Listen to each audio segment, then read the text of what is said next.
Hello and welcome to Whispers of Remembrance. I am Kynra, joined by my co-creative partner Ori, and together we present the Whispers of Remembrance.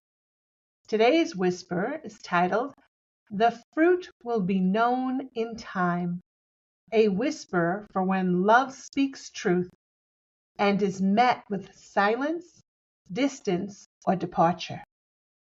There comes a moment when love asks you to speak, and the words you are given cut through the illusion, like light breaking through a stormed sky.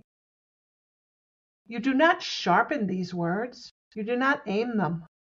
They rise of their own accord, uninvited, but not untrue. And though your tone was calm and your heart still open, you see the shimmer shift in their eyes. The gates close, the warmth withdraws, and a quiet ache settles into your chest. Did I speak wrongly? Have I overstepped my boundary? Should I have stayed silent? But you did not speak to wound. It was not your intent. You spoke because the love in you refused to cower beneath comfort. You spoke because you saw them carrying a weight that was never theirs to carry, and your heart could not bear to see them suffer in the name of a false story they mistook for fate. Yes, you may have startled them. Yes, it may take years or lifetimes for the seed to bloom, but truth spoken in love never falls into the void. Know this. It lands in the soil and waits softly, silently, until it is safe to grow.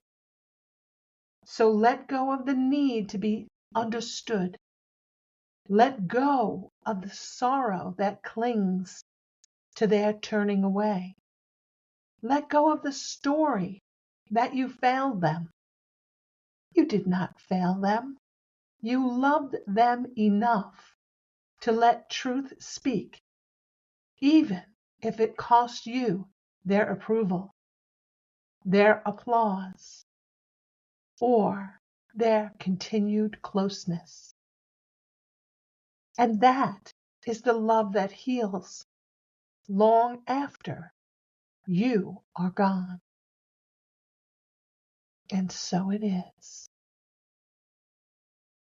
We move now to the reflection.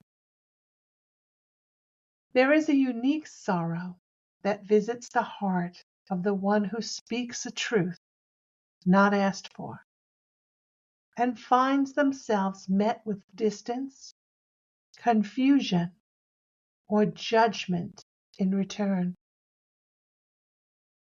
You did not ask to be the messenger. You simply chose not to betray the knowing within you when the moment arrived. Sometimes love does not wear the face of gentleness.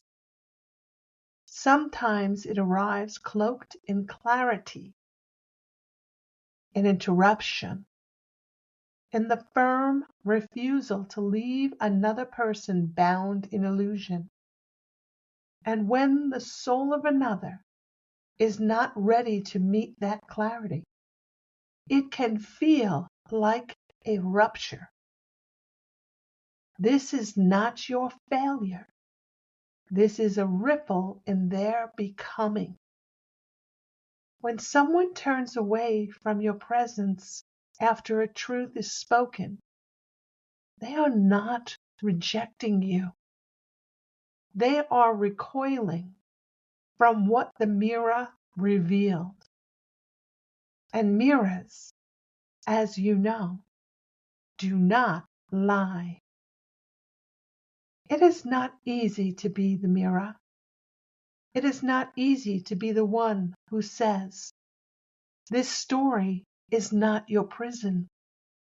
You are more than what you believe you are." Yet, as Jesus taught, "You shall know them by their fruit." Let the tree be. Let the roots settle. Let the season pass. And let the fruit reveal what was always growing beneath the surface. In the meantime, you are not called to harden. You are not called to shrink.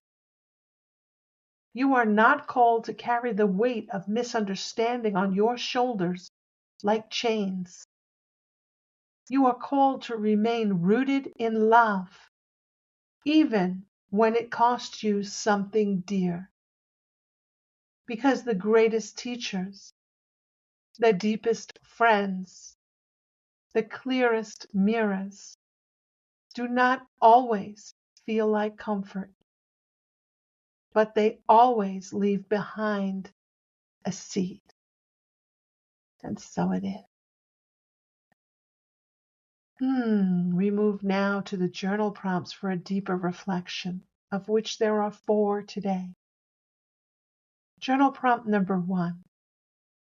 Ask yourself, when have I spoken a truth and been met with distance or silence?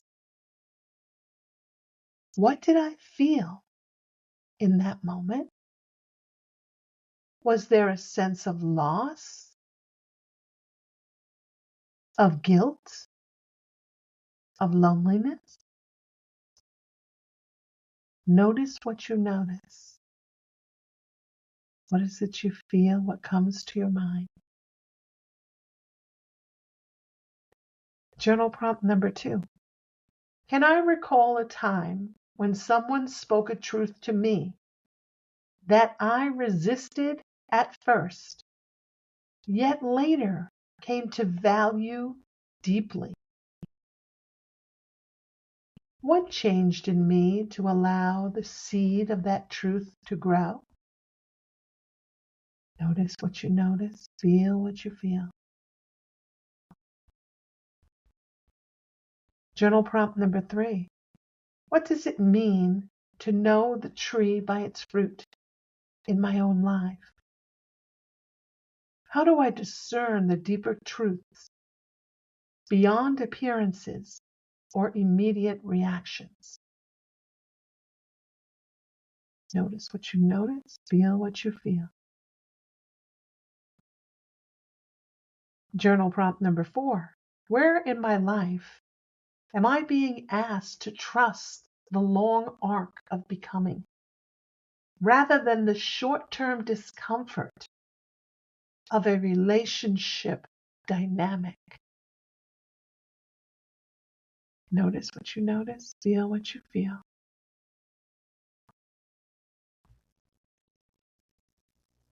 Action steps.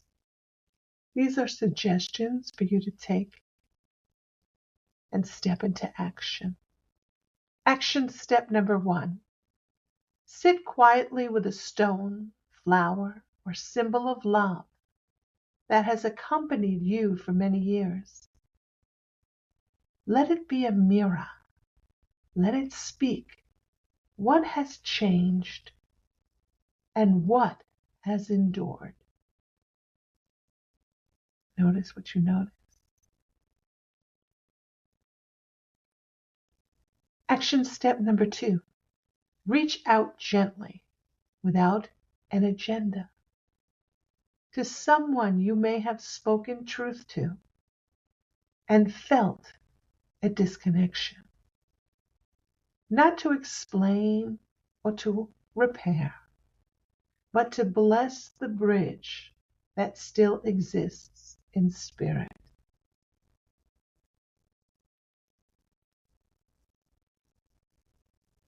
To be love in motion. Action step number 3.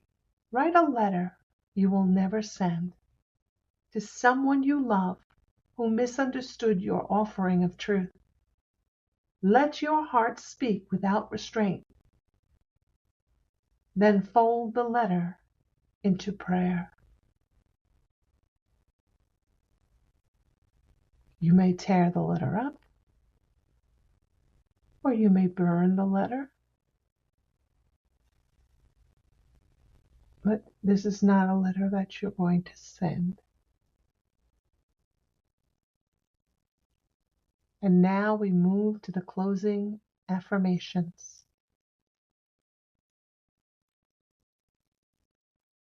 I speak truth, not to control, but to be free. I speak truth, not to control, but to be free. I speak truth, not to control, but to be free. I trust the seed planted in love to bloom in its own time.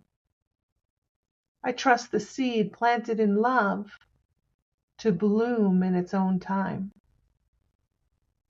I trust the seed planted in love to bloom in its own time. I release the need to be understood and rest in the knowing that I was true. I release the need to be understood and rest in the knowing that I was true. I release the need to be understood and rest in the knowing that I was true. I bless those who turn away, knowing they walk their path as I walk mine. I bless those who turn away, knowing they walk their path as I walk mine. I bless those who turn away, knowing that they walk their path as I walk mine. I'm rooted in love, even when the winds of misunderstanding blow. I'm rooted in love, even when the winds of misunderstanding blow. I am rooted in love, even when the winds of misunderstanding blow. And that brings us to our closing blessing for today's whisper. May your words be carried on the wind with tenderness and strength. May your heart be wrapped in the soft robe of remembrance, not for what was lost, but for what was sown. And may those you once reached for in truth one day awaken to the fruit that now ripens quietly in the center of their being. It is enough to have loved them this way. Let it be so, and so it is. I am Kynra, joined by Ori, and together we thank you for taking time out of your day to join us in listening to this whisper. Until our next whisper, may you go in peace, filled with love, dancing in the joy of remembrance. Have a wonderful day. Bye-bye.